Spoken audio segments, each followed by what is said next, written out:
Halo teman-teman semua, perkenalkan nih. Jadi, kami dari kelompok 8. Di sini, kami ingin menjelaskan kepada kalian semua mengenai sandi Vigener dalam bahasa Italia. Nah, jadi sebelum kami menjelaskan mengenai apa itu sandi Vigener, maka dari itu kalian harus tahu dulu nih siapa saja anggota kelompok dari kelompok kami. Yang pertama, ada efek Sandi Hambali, yang kedua Sidki Hanerizki, ketiga Fauzan, keempat Faisal, dan yang terakhir adalah Saiful Amri. Nah, bagi kalian semua nih yang masih penasaran, jadi apa aja sih topik-topik yang akan kami bahas? Nah, yang pertama itu adalah Sandi Vigener. Jadi di sini kami akan menjelaskan mengenai definisi dari Sandi Vigener, kemudian cara kerjanya, seperti itu. Kemudian yang kedua, itu adalah bahasa yang kami pilih dalam Sandi Vigener, yakni bahasa Italia. Jadi di sini, bagi kalian semua yang belum tahu mengenai bahasa Italia, di sini akan dibahas mengenai fakta-fakta dari bahasa Italia itu sendiri, seperti dari mana sih bahasa Italia itu, terus kemudian mirip sama bahasa apa aja sih, dan kemudian juga huruf dari bahasa Italia itu ternyata berbeda loh dengan bahasa lainnya, dan bahasa Italia ini lebih dikit hurufnya itu. Kemudian contoh dari kosakata bahasa Italia yang sering digunakan dalam kehidupan sehari-hari. Kemudian juga mengenai tabel peluang kemunculan huruf. Nah, ini juga digunakan terutama untuk mendekrip suatu sandi Vigener. Jadi dibutuhkan tabel peluang dari kemunculan huruf di sini, jadi didata untuk beberapa novel bahasa Italia. Kemudian yang ketiga, ini mengenai kriptoanalisis atau bagaimana kita cara mendekrip suatu sandi Vigener. Jadi ternyata ada dua cara. Yang pertama yakni menggunakan tes Kaczynski. Di sini akan dibahas mengenai apa itu tes Kaczynski, dasarnya itu seperti apa, kemudian juga penemunya itu siapa, kemudian juga alur dari tes Kaczynski itu seperti apa. Kemudian yang keempat ini adalah mengenai indeks koinsiden. Jadi ini merupakan kriptoanalisis kedua untuk mendekrip suatu sandi Vigener. Nah, jadi di sini akan dibahas mengenai apa itu tujuan dari indeks koinsiden, definisi, kemudian juga indeks koinsiden pada bahasa Italia ternyata berbeda loh dengan bahasa Inggris, seperti itu. Kemudian juga asumsinya itu apa aja sih yang digunakan. Nah, juga alur dari indeks koinsiden itu seperti apa. Dan yang terakhir adalah indeks mutual koinsiden. Jadi di sini itu merupakan kelanjutan dari indeks koinsiden. Dan di sini akan dibahas mengenai pengertiannya itu apa, kemudian juga alur dari indeks mutual koinsiden. Kemudian saya akan menjelaskan mengenai sandi Vigener. Jadi di sini akan dijelaskan mengenai dasar dan cara kerja dari sandi Vigener. Nah, jadi sandi Vigener itu ya merupakan suatu sistem kripto polialfabetik. Nah, apa sih polialfabetik itu? Jadi sebenarnya polialfabetik itu berbeda dengan monoalfabetik. Jadi monoalfabetik itu sendiri itu merupakan suatu sistem kripto yang intinya itu adalah untuk mengecek tiap hurufnya. Jadi tiap hurufnya dicek seperti itu. Sedangkan polialfabetik itu adalah berupa tabel. Jadi disediakan suatu tabel 26x26 dan di situ akan dienkrip menggunakan tabel tersebut. Nah, sandi Vigener itu berasal dari seorang kriptografer asal Prancis bernama Blaise de Vigener. Nah, kemudian yang berikutnya mengenai definisi dari sandi Vigener. Nah, misal M adalah suatu bilangan bulat positif, kita definisikan P sama dengan C sama dengan K cantik sama dengan Z26 pangkat M, dan untuk kunci K, di mana kunci K itu merupakan K1, K2 sampai banyaknya yakni M, dan kita definisikan suatu fungsi enkripsinya yakni EK X1, X2 sampai XM itu sama dengan X1 tambah K1, X2 tambah K2 sampai XM tambah KM. Nah, di sini artinya adalah huruf pertama dari plain text ditambah dengan kata kunci pertama yang kita pilih. Nah, kemudian juga untuk fungsi dekripsi itu juga sama. Jadi ciphertext yang telah diperoleh itu atau yang kita dapat itu dikurangi dengan kata kunci yang telah kita tebak. Seperti itu. Jadi untuk masing-masing sukunya itu dikurangi oleh kuncinya. Dan ini dilakukan pada modulo Z26. Seperti itu. Kemudian bagaimana cara kerja dari Sandy Vigener? Nah, di sini di samping itu telah terlihat bahwa ada tabel encoding huruf kapital dalam bahasa Italia. Dan di sini terlihat perbedaannya bahwa ternyata ada huruf tambahan dalam bahasa Italia. Jadi ada huruf aksen pada huruf vokalnya. Di sini terlihat A aksen, etopi, E aksen, etopi, dan seterusnya. Nah, kita ambil contoh, kita menggunakan suatu kunci Leonardo yang panjang kuncinya yakni 8, M sama dengan 8, dan dengan menggunakan tabel di samping ini, ya, akan diubah suatu kunci Leonardo tadi menjadi numerik, dan diperolehlah K sama dengan 11, 4, 14, 13, 0, 17, 3, dan 14. Nah, ini bisa dilihat dari tabel di samping ini. Nah, kemudian contoh kita ambil plain text. Nah, ini adalah plain text dari bahasa Italia, Il mio nome è Fauzan, yang artinya adalah nama saya Fauzan. Nah, jadi di sini kita ingin tahu ya apa ciphertext dari Il mio nome è Fauzan itu sendiri.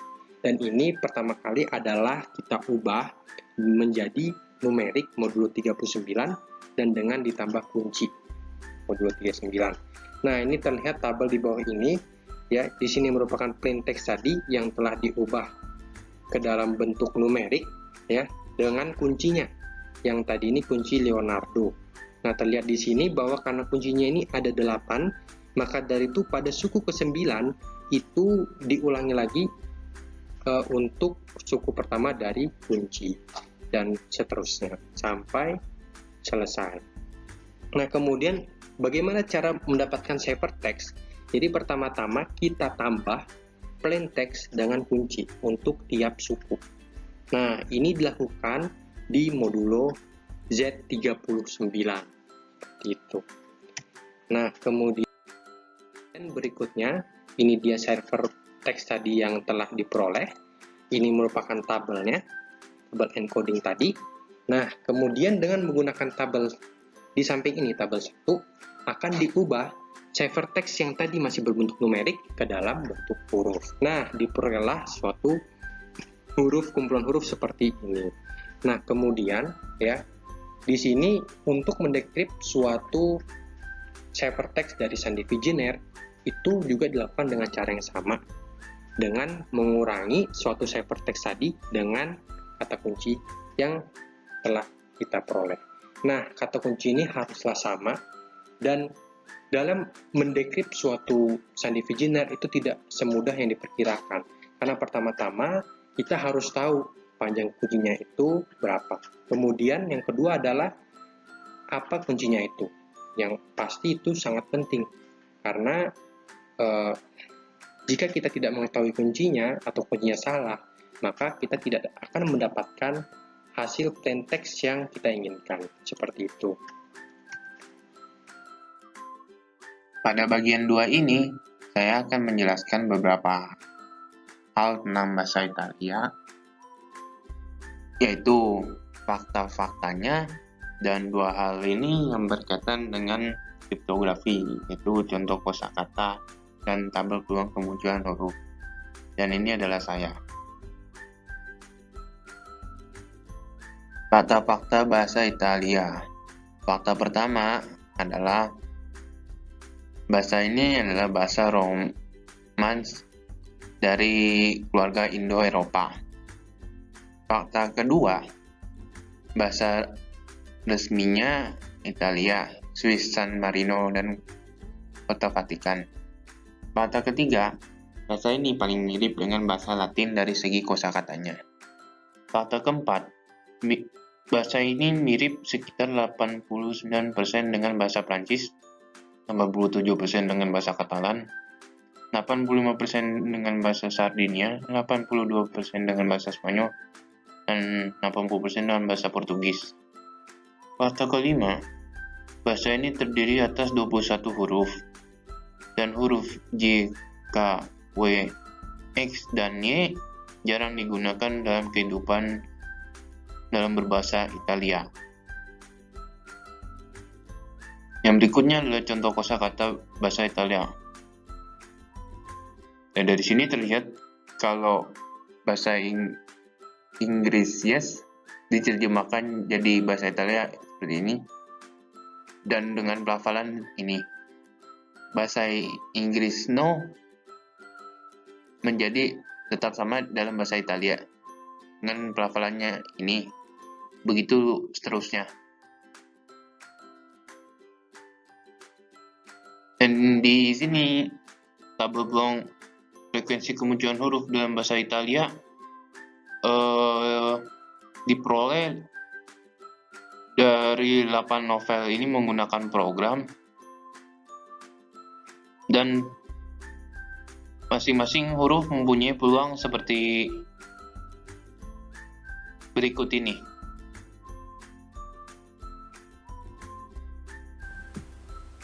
Selanjutnya, kita akan membahas script analisis Sandy Wegener. Yang pertama adalah tes Kasiski.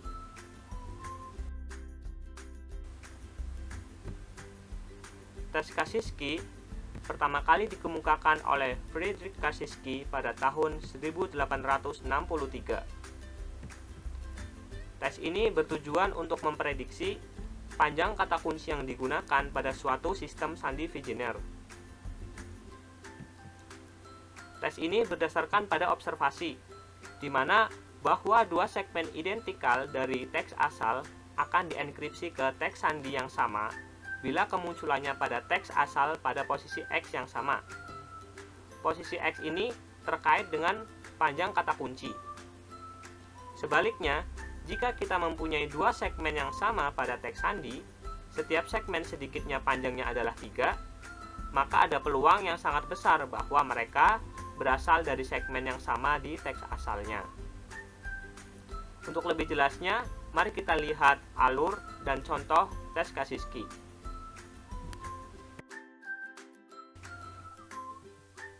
Berikut alur tes Kasiski. Dari ciphertext yang kita dapat, hal yang pertama kita lakukan adalah kita mencari pasangan-pasangan segmen yang identik yang panjangnya 3 atau lebih. Contohnya pada penggalan ciphertext berikut, kita dapat lihat bahwa segmen UAE berulang sebanyak 2 kali. Setelah kita mencari pasangan-pasangan segmen yang identik, maka kita selanjutnya adalah mencatat posisi dan mencari jarak dari awal tiap pasangan segmen tersebut. Awal tiap pasangan segmen tersebut pada contoh sebelumnya adalah U. Jadi kita mencari jarak untuk tiap U pada tiap segmen UAE.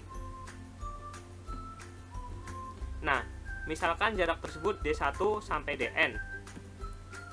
Selanjutnya, dari jarak-jarak yang kita peroleh sebelumnya, kita akan menghitung pembagi bersama terbesar dari nilai-nilai jarak tersebut.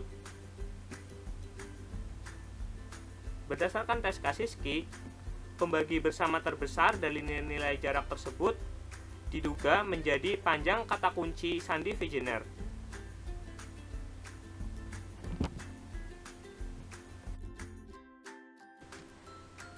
Supaya lebih jelas, mari kita lihat contoh pengerjaan tes Kasiski berikut. Misalkan kita punya ciphertext sedemikian. Kita akan mencari segmen huruf yang identik yang berulang ya. Ditemukan bahwa segmen huruf I aksen, I, dan O aksen berulang sebanyak 3 kali. Lalu kita hitung bahwa I aksen pada tiap segmennya terletak pada urutan keempat, 28, dan 43. Dari 3 segmen tersebut, kita bisa buat menjadi 3 pasang untuk menentukan dan menghitung jarak-jaraknya, yaitu didapat 24, 15, dan 39. Nah, jarak-jarak tersebut jika kita cari pembagi bersama terbesarnya atau FPB, maka didapat bahwa FPB-nya adalah 3. berdasarkan tes Kasiski, maka kemungkinan panjang kata kunci yang digunakan pada ciphertext tersebut adalah 3.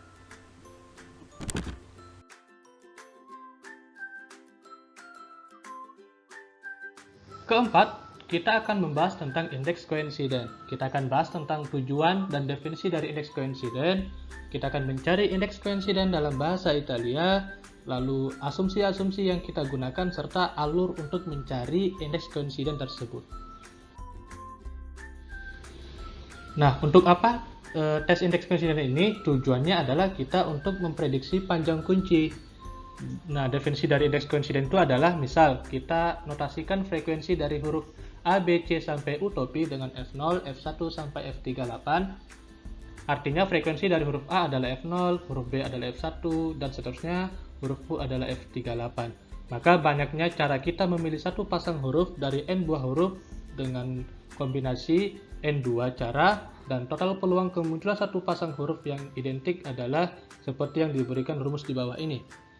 Karena jumlah hurufnya ada 39 dan dalam Python dimulai dengan angka 0, maka kita memulai I dari 0 sampai K sama dengan 38. Lalu untuk mencari indeks koinsiden dalam bahasa Italia, misal kita punya X string dengan bahasa Italia dan misal juga peluang kemunculan huruf-huruf A, B, C sampai U topi dilambangkan dengan P0, P1 sampai P38, maka peluang agar satu pasang huruf itu identik adalah PI kuadrat.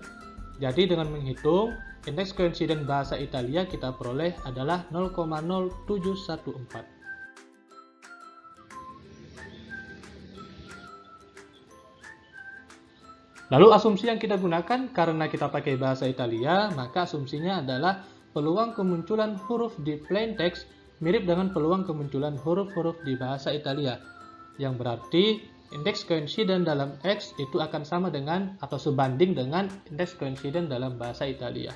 Berlaku juga sebaliknya. Sekarang bagaimana alur dalam mencari indeks koinsiden? Pertama, kita tentukan dulu substring dari kata sandi kita. Misal, itu adalah Y. Lalu kita hitung rataan indeks koinsiden untuk masing-masing M substring. Mulai dari M sama dengan 1 hingga M sama dengan 2 secara berturut-turut. Nah, sambil menghitung rataan indeks koinsiden itu, cek juga hasil dari indeks koinsiden yang kita dapat. Apabila M-nya memenuhi kategori pada langkah ketiga, yaitu lebih dari 0,074 atau mendekati, maka bisa kita simpulkan indeks koinsiden tersebut adalah panjang kunci kita. Tapi kalau misalkan dia tidak memenuhi, maka ulangi langkah kedua sampai akhirnya dia memenuhi ke kategori langkah ketiga.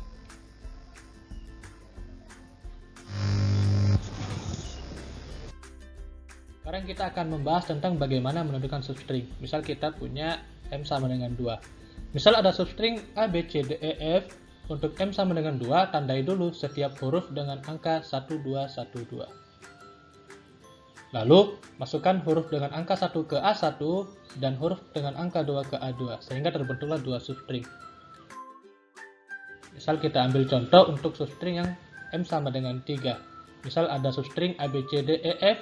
Lalu, untuk M sama dengan 3, tandai huruf kita dengan nomor 1, 2, 3, 1, 2, 3. Lalu angka 1 dimasukkan ke A1, angka 2 dimasukkan ke A2, dan angka 3 dimasukin ke A3. Sehingga kita memperoleh ada 3 substring. Nah, di sini kami telah mendata rataan indeks koinsiden tiap M. Dan pada kasus kami, nilai rataan indeks koinsiden pada M sama dengan 8 itu mendekati 0,014 atau indeks koinsiden dalam bahasa Italia tadi, di mana ini memenuhi kategori langkah ketiga pada alur indeks koinsiden, sehingga kami memutuskan bahwa M sama dengan 8 adalah panjang kuncinya. Nah, setelah kita mengetahui panjang kunci dari indeks koinsiden, kita akan berlanjut ke mutual indeks koinsiden untuk mencari kuncinya. Dan ini saya Sidki Nurski de Caesar. Nah, hal pertama yang perlu kita ketahui adalah definisi. Misal ada dua string X dan Y dengan panjang berturut-turut N dan N aksen, maka dinotasikan MIC dari X atau mutual index koinsiden dari X dan Y adalah peluang di mana elemen random dari X itu identik dengan elemen random di Y. Misal frekuensi huruf ABCD di X itu F0, F1 sampai F38, dan frekuensi huruf ABCD di Y itu F0 aksen sampai F38 aksen. Maka rumus MIC-nya adalah seperti ini, di mana metode ini digunakan untuk memprediksi kunci. Kembali mengingatkan, besar indeks coincident Bayes Italia adalah 0,0714, dan ini sebagai tolak ukur kita juga. Pergeseran relatif. Misal, jadi kita perlu mengenal pergeseran relatif dulu teman-teman. Jadi misal, terdapat suatu kunci KI, kita fixkan, lalu ada kunci KJ, maka besar selisih dari KJ dengan KI dinamakan pergeseran relatif antara KI dengan KJ. Dalam hal ini, dilambangkan G teman-teman. Jadi pergeseran relatif antara KI dan KJ itu dilambangkan G. Sehingga didapat formula seperti ini. Mutual indeks coincident dengan pergeseran G. Seperti ini, sigma dari 0 sampai 38, di mana nilai-nilai ini akan mengisi tabel mutual index coincident. Nanti akan kami jelaskan seperti apa. Dan ini nilai G-nya di antara 0 sampai 38 ya teman-teman. Dan I-nya dari 1 dan I, J-nya dari 1 sampai M, di mana M adalah panjang kunci. Formula ini disebut MIC pergeseran. Ketika suatu pergeseran G menyebabkan MIC pergeseran G itu mendekati 0,0714 atau lebih dari 0,0714, maka G itu merupakan suatu pergeseran yang menyebabkan huruf-huruf di plain text itu identik dengan bahasanya. Dalam hal ini yaitu bahasa Italia teman-teman. Nah, maksud dari pergeseran yang tepat itu ya seperti itu tadi. Ketika MIC-nya mendekati 0,014 atau lebih dari 0,0714, itu berarti dia menandakan bahwa kunci ini menyebabkan plain text yang tepat. Nah, di sini karena pergeseran yang tepat dan itu adalah selisih dari KI dan KJ, maka bisa dibentuk suatu persamaan KI minus KJ mod 39 sama dengan G. Nah, di sini ada contoh tabel mutual index coincident dan penomorannya seperti ini teman-teman. Jadi dari kiri atas ada 0, 1, 2, 3, 4 sampai kanan, dan di sini ada suatu nilai 0,0732, dan ini salah satu nilai MIC yang memenuhi kategori, yaitu lebih dari 0,014 atau mendekati ya teman-teman. Jadi kita catat besar pergeserannya yaitu 7 dan substringnya yaitu ini 2, sehingga didapat persamaan K1 minus K2 sama dengan 7. Di sini juga ada contoh-contoh. Nah, sini kita masuk dulu ke alur mutual index coincident. Nah, di sini karena kita tadi sudah mendapatkan panjang kunci dari tes index coincident. Nah, setelah itu kita bisa menghitung tabel mutual index dari tiap pasangan substring AI dengan AJ yang berisikan nilai MIC pergeseran G, atau biasa disebut dengan MIC AI AJ dengan pergeseran G. Lalu kita kumpulkan nilai-nilai MIC pergeseran yang memenuhi kategori, yaitu lebih dari 0,0714 atau mendekati 0,014. Lalu kita catat pergeserannya di situ dan substring apa yang menjadi pasangan yang nilai MIC-nya memenuhi kategori. Nah, dari situ kita bisa bentuk persamaan seperti yang dijelaskan tadi ya, yaitu KI minus KJ sama dengan G. Misal tadi contohnya adalah K1 minus K2 sama dengan 7, karena nilainya tadi kan 0,0732. Lalu kita ulangi seluruh proses tadi, lalu kita selesaikan seluruh persamaan tersebut, sehingga nanti didapat solusi dalam basis K1. Nah, dari solusi tersebut didapat kunci siklisnya teman-teman. Nanti kunci siklis seperti apa nanti kita jelaskan. Dan nanti dari kunci siklis ini berarti kita punya 39 kemungkinan kunci karena kita pakai bahasa Itali. Lalu kita lakukan komputasi untuk mendeskripsi kata sandi dengan seluruh kemungkinan kuncinya yang menghasilkan kata asal yang sesuai atau kata asal yang masuk akal. Sehingga jika C adalah kunci yang menghasilkan plain text yang masuk akal, maka C adalah kuncinya. Itu alurnya. Nah, di sini ada contoh tabel indeks coincident mutual dan itu sudah ditandai nilai-nilai yang memenuhi kategori. Sini juga. Ya, ini juga sama. Ternyata tadi sampai 8 ya teman-teman. Karena panjang kunci tadi kan di indeks coincident didapat 8. Kita memakai kasus yang sama, itu bahasa Italia. Lalu lakukan hal serupa Sehingga lakukan hal serupa itu tadi yang K1 minus K2 sama dengan 7. Nah, jadi membentuk persamaan antara pergeseran kuncinya. Sehingga kalau kita tulis seluruh persamaannya adalah seperti ini teman-teman. K1 minus K2 sama dengan 7 sampai K7 minus K8 sama dengan 28. Nah, setelah itu kita selesaikan persamaan itu dengan operasi aljabar, maka didapat kunci siklisnya seperti ini, yaitu K1 terus K2 sama dengan K1 tambah 32 sampai K8 sama dengan K1 tambah 3 untuk suatu K1 di elemen Z39. Nah, didapat kunci siklisnya kalau kita ubah ke bentuk huruf, kita transformasikan, maka bentuk kunci siklisnya seperti ini. Nah, ini baru kemungkinan kunci pertama. Nah, nanti akan ada 38 kemungkinan kunci lagi, dan setelah kita dekripsi semua sandinya dengan kata kunci yang mungkin, didapat kunci yang menyebabkan plaintext yang masuk akal itu adalah Leonardo.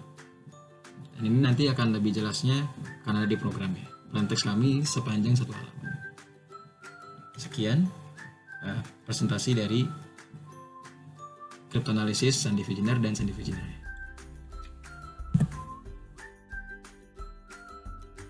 Nah, pada kesempatan kali ini kita akan sedikit menjelaskan atau mencontohkan program enkripsi. Nah, program enkripsi pertama-tama kita definisikan dulu parameter-parameter yang kita butuhkan. Lalu kita pilih plaintext yang akan kita enkripsi. Pada kesempatan kali ini, plaintext-nya adalah kita ambil dari prolog sebuah buku yang kurang lebih panjangnya 1 halaman. Yang jelas berbahasa Italia ya. Nah, plaintext tersebut kita masukkan ke dalam array dan kita nantinya transformasikan ke dalam angka-angka 0 sampai 38. Angka-angka tersebut sejumlah abjad Italia yang berjumlah 39.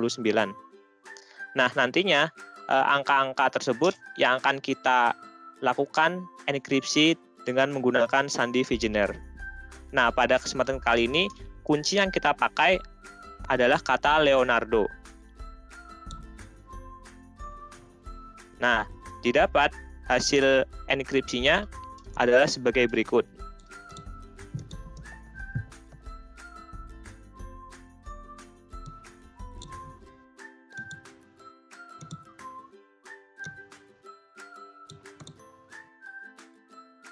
Nah, berikut hasil enkripsi dari prolog sebuah buku tadi yang panjangnya 1 halaman. Nah, selanjutnya akan kita lakukan crypt analysis dengan menggunakan hypertext ini untuk mencari apakah kuncinya dan berapakah panjang kuncinya.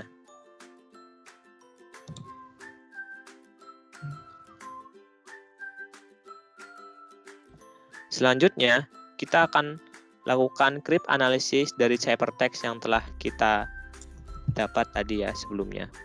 Nah, di sini asumsinya kita sudah tahu nih, kalau sandi yang digunakan adalah Sandy Wegener.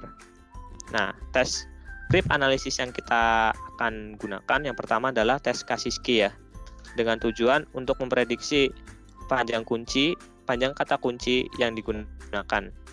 Nah, kita masukkan teks hypertext-nya ke dalam variabel teks. Nah, lalu masuk ke langkah tes Kasiski yang pertama, yaitu untuk menemukan segmen-segmen huruf dengan panjang minimal 3 yang identik. Di sini kami hanya mendefinisikan untuk yang panjangnya tepat 3 ya. Nah, dari sini diperoleh ada matriks ya. Matriksnya dengan yang kolom ke-0 adalah jumlah perulangannya, dan kolom 1 sampai seterusnya adalah koordinat atau urutan dari segmen tersebut yang dimulai dari 0.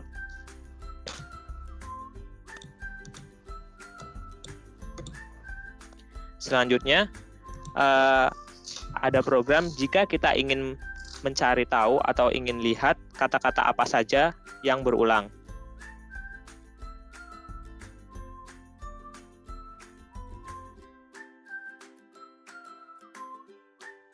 Nah, diperoleh terdapat banyak kata atau segmen huruf yang berulang ya. Karena wajar, kita menggunakan plaintext yang berupa prolog dari suatu buku. yang panjangnya 1 halaman.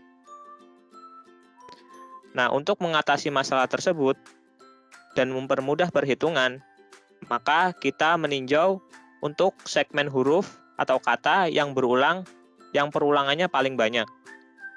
Kita cari dari matriks koordinat tadi ya, koordinat tadi yang pertama dicari. Nah, di run. Nah, dari sini kita tahu atau kita peroleh bahwa segmen kata yang berulang terbanyak adalah E, I petik, dan W yang berulang sebanyak 5 kali, yaitu pada urutan ke-380, 1484, dan seterusnya. Nah, setelah kita dapat koordinat segmen huruf yang berulang sebanyak 5 kali tersebut, maka kita bisa hitung jaraknya. Pada program kali ini, jaraknya adalah dihitung dari segmen huruf terkait ke segmen huruf yang ditemukan pertama, yaitu urutan 380. Nah, diperoleh ada 4 jarak ya. Nah, selanjutnya ke langkah tes Kasiski yang terakhir adalah mencari FPB atau pembagi bersama yang paling besar dari jarak-jarak yang kita peroleh sebelumnya. Nah, di sini ada program find GCD untuk mencari FPB dari 2 angka yang nantinya kita akan ulang sebanyak 3 kali untuk mencari GCD atau FPB dari array jarak tadi. Nah, kita run. Hasilnya GCD-nya adalah 8. Yang berdasarkan tes Kasiski itu merupakan kemungkinan panjang kunci. Jika kita lihat dari enkripsi sebelumnya, kunci yang digunakan adalah Leonardo, yang mana panjang kuncinya adalah 8 ya. Jadi sampai sini tes Kasiski-nya menunjukkan hasil yang kurang lebih tepat. Selanjutnya, angka 8 ini yang akan menjadi patokan nantinya untuk cryptanalysis selanjutnya, yaitu di indeks koinsiden mutual, yang mana kita akan mencari kemungkinan kata apa saja yang mungkin jadi kata kunci untuk Sandy Vigenaire yang digunakan. Halo teman-teman, perkenalkan nama saya Sidki. Di sini akan mempresentasikan tentang program kami, yaitu tentang tes indeks koinsiden dan tes mutual indeks koinsiden. Asumsi awal yang perlu kita ketahui adalah kita asumsikan bahwasannya Sandy Vigenaire ya teman-teman. Dan terus karena kita bekerja di bahasa Itali, maka huruf negaranya ada sebanyak 39 huruf, di mana hurufnya itu dari A, terus ke B, terus ke Z, sampai utopi ini. Ini ada 39 huruf. Lalu di MIC dan IC ada beberapa kategori, yaitu nilainya harus lebih dari 0,0714 atau sama dengan, atau selisih terbesarnya dengan 0,0714 itu adalah 0,041.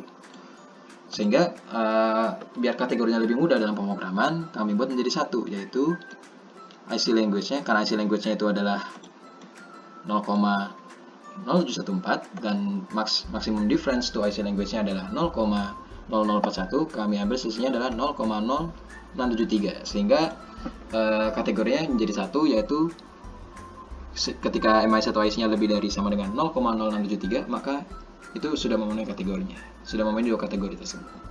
Lanjut, ada beberapa fungsi yang kita gunakan dalam menghitung indeks koinsiden, yaitu pertama, fungsi menghitung huruf. Kita run dulu. Ini juga kita run. Lalu di sini ada fungsi pembulatan ke bawah, karena angkanya pasti akan besar belakang komanya. Lalu fungsi menghitung indeks koinsidennya, dan di sini fungsi menghitung mutual indeks koinsiden pergeseran ya teman-teman. Jadi yang kita masukkan ke tabelnya itu kan mutual indeks koinsiden pergeseran. Lanjut, karena sudah di run. Nah, sekarang kita bahas untuk menghitung panjang kunci. Tes yang kita gunakan adalah indeks koinsiden. Jadi di sini kami masukkan input. Ini sama ya inputnya seperti di Kasiski, ciphertextnya berasal dari enkripsi suatu prologo di suatu buku Italia. Panjang sekali, panjangnya sekitar 1 halaman. Di sini ada max substring, yang dimana ini adalah maksimum substring yang ingin kita lihat. Lalu di sini ada vector average IC ini untuk mendata average IC dari tiap M substring. Lalu di sini, nah langkah pertama setelah persiapan itu sebelum pre-compute, di sini ada membuat substring ya teman-teman. Nah di sini membuat substring dulu, ada sebanyak apa. Lalu di sini ada menentukan IC tiap substring. Nah jadi kalau M sama dengan 1 si IC-nya ada 1, kalau M sama dengan 2 substring-nya ada 2, IC-nya ada 2. Dan di sini menentukan average IC tiap substring dimasukkan ke average IC tadi.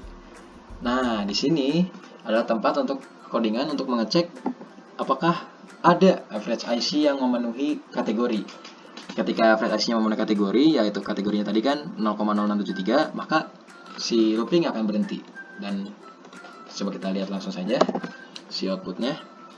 Maksimal kuncinya kita masukkan 10. Nah, di sini sudah terlihat. Ternyata sebelum M sama dengan 10 dia sudah berhenti di M sama dengan 8 teman-teman. Jadi rata IC-nya 0,0725 dan ini memenuhi kategori yaitu lebih dari sama dengan 0,0673. Sehingga M sama dengan 8 adalah panjang kunci untuk CyberText tadi. Nah, setelah kita tahu panjang kuncinya, sekarang kita masuk ke tes mutual index coincidence, di mana ini untuk mencari kunci yang tepat. Langkah pertamanya adalah tadi seperti di PPT, menghitung mutual index coincidence, di mana isinya adalah pergeseran MIC pergeseran dari pasangan tiap substring. Pertama, pasti kita tentukan dulu substringnya apa saja, lalu kita menghitung tabel indeks coincidence-nya. Jadi untuk Y1 dan Y2 sebanyak 39 pergeseran kemungkinan mana nilai MIC dari 39 itu yang memenuhi kategori, yaitu lebih dari sama dengan 0,0673. Oh, ini buat tabelnya dulu teman-teman, sebelum kita ke sana.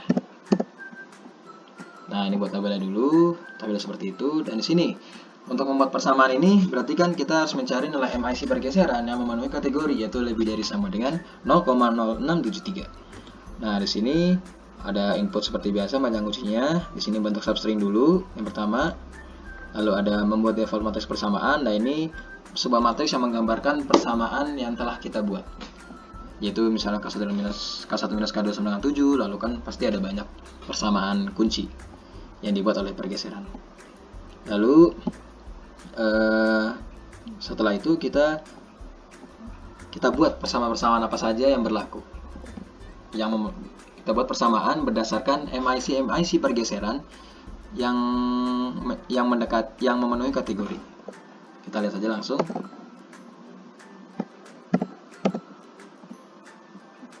Nah, di sini ada nilai-nilai MIC-nya. Nah, di sini sebagai contoh, nilai MIC dari substring 1 dan substring 2 adalah 0,0732 dengan pergeseran 7, di mana ini akan menghasilkan persamaan K1 minus K2 sama dengan 7. Begitu seterusnya sampai bawah, kita sudah dapat persamaannya. Dan ini kita akan bekerja dengan matriks ya teman-teman. Jadi baris 1 ini kan akan menggambarkan K1 minus K2, karena di satu ini menggambarkan koefisien persamaannya sih.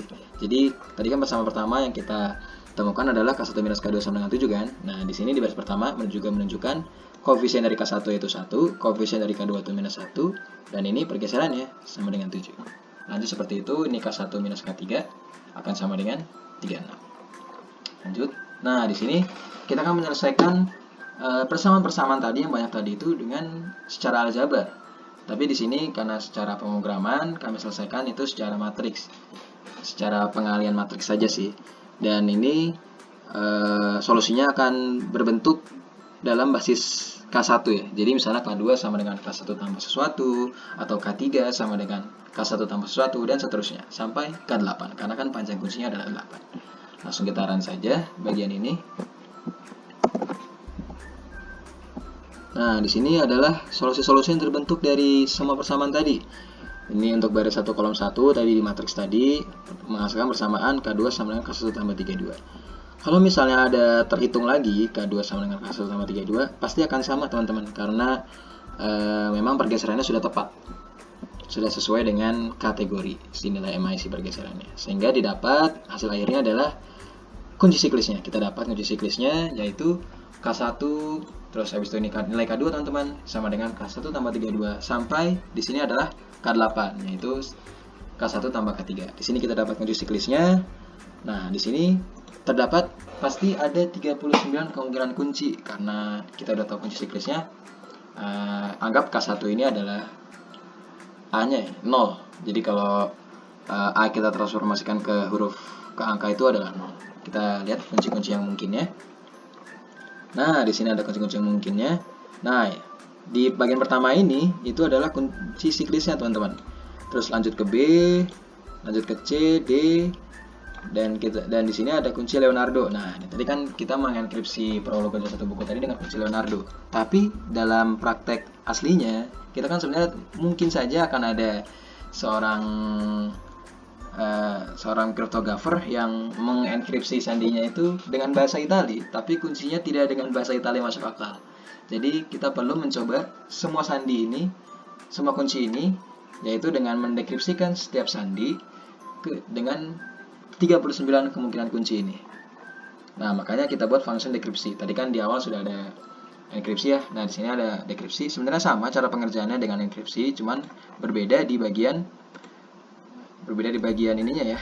Nah, kalau tadi kan ditambah plain number ditambah kunci, sekarang hasilnya ini hasilnya cipher number dikurang dengan kuncinya. Nah, ini tapi hanya kita dekripsikan 15 huruf pertama saja. Nah, di sini kita enkripsikan. Nah, perlu kita lihat bahwa di buku ini ada kata-kata non semicredete di awal-awal. Apakah terdapat kata-kata seperti itu? Nah, ternyata ada, teman-teman, yaitu non semicreder. Nah, ini kita berhasil menemukan plaintext yang masuk akal karena kami sejatinya tidak tahu bahasa Italia seperti apa, tapi kami kan tahu enkripsinya, dan ini kita berhasil menemukan enkripsi yang masuk akal. Nah, ketika kita berhasil menemukan enkripsinya, kita masukkan sebagai input di sini, lalu kita cari kuncinya. Nah, untuk mencari kuncinya sebenarnya prosesnya sama seperti cara mengenkripsi dan enkripsi, cuman bedanya sekarang adalah untuk mencari kuncinya kita kan hanya perlu mengurangkan cipher number dengan plain number, sehingga ini didapat angka-angka kuncinya, lalu ditransformasikan ke huruf, dan jadilah kuncinya. Seharusnya ini akan keluar Leonardo. Nah, maka kuncinya adalah Leonardo. Oke, sekian demo program dari kelompok kami. Kurang lebih mohon maaf. Terima kasih telah menonton video kami. Wassalamualaikum warahmatullahi wabarakatuh.